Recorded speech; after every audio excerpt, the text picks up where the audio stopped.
Want the weird, spooky, or just plain unexplainable? Subscribe and click notify. Our strange world. We're here for balanced, reasoned analysis.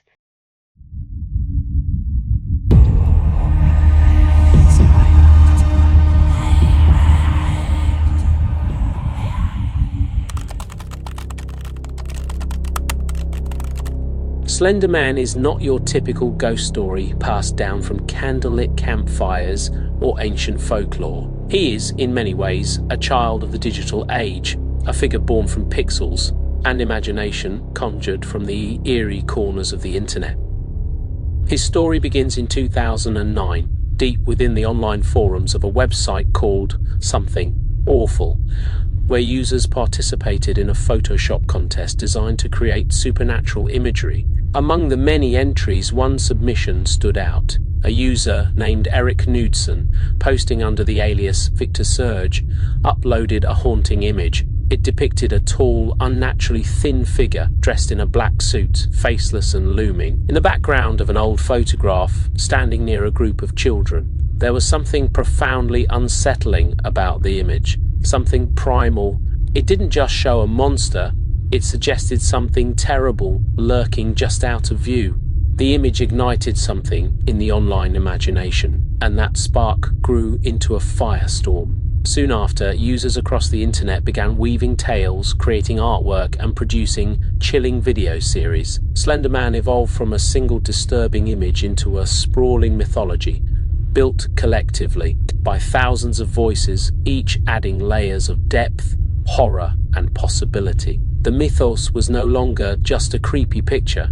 It became a narrative ecosystem. He migrated from forums to creepypasta websites, YouTube horror series, and even video games. And eventually, like any myth that takes root, he crossed over into the mainstream, appearing in novels, documentaries, and feature-length films. Visually, Slender Man is unmistakable, impossibly tall, dressed like a man but lacking a face, with arms that stretch into unnatural, tentacle-like forms. He is often found at the edges of forests or flickering between the static of malfunctioning screens. His presence is rarely loud, but always looming.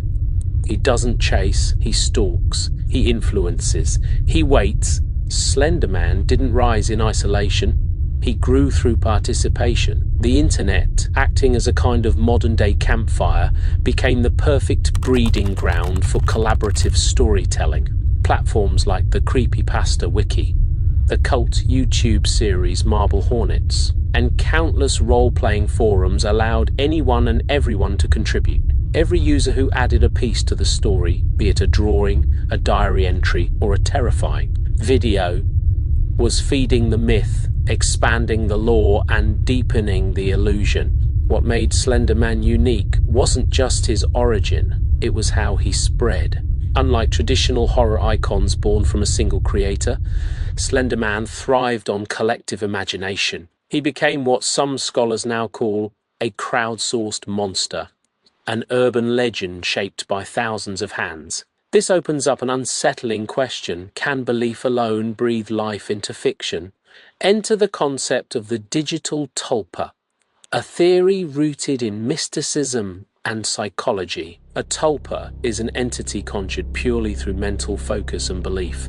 Applied here, it suggests that when enough people pour emotion, fear, and attention into a fictional character, that character can begin to take on a life of its own, psychologically, or some argue even metaphysically. Slender Man, then, may not just represent our fears, he may be constructed from them. The more people believed, the more vivid the encounters became.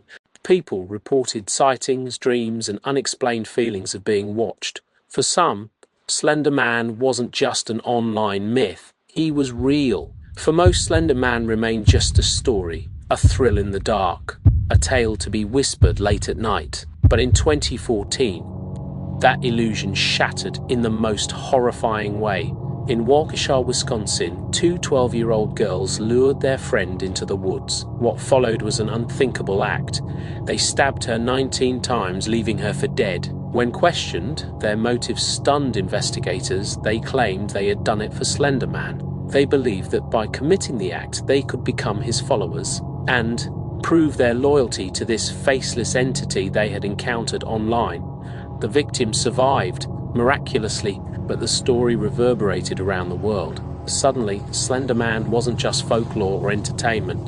He had stepped out of cyberspace and into the real world, with devastating consequences. The case sparked a firestorm of debates about internet influence, media responsibility, and the vulnerability of young minds immersed in immersive, unfiltered online storytelling.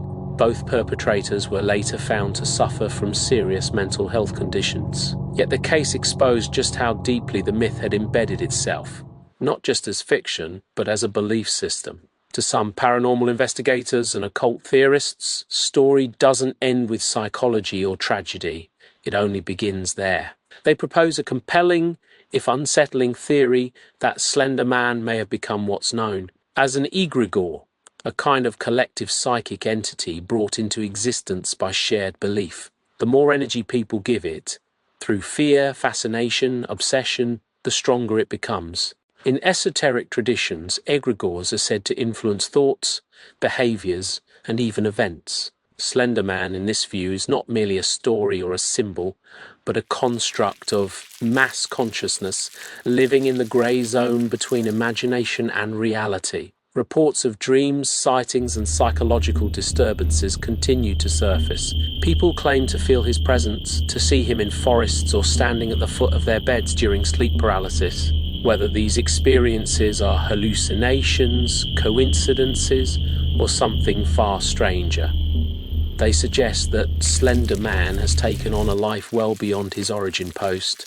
Slender Man is more than a modern ghost story. He is a reflection of how our deepest fears and wildest fantasies can take shape in the digital void. He is the byproduct of internet collaboration, of collective dread, of stories, told and retold until they feel like memories rather than fiction. He is both a cautionary tale and a cultural mirror, a warning about the power of belief, the risks of unfiltered imagination, and the strange spaces where fiction can blur with fact. In the end, Slender Man may not be real in the way monsters usually are, but the fear he inspires, the lives he's touched, the stories still whispered online, those are real enough. And perhaps in this age of hyperconnectivity, that's all it takes.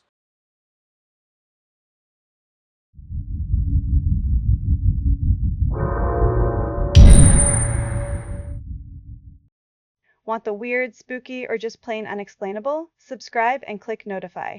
Our strange world. We're here for balanced, reasoned analysis.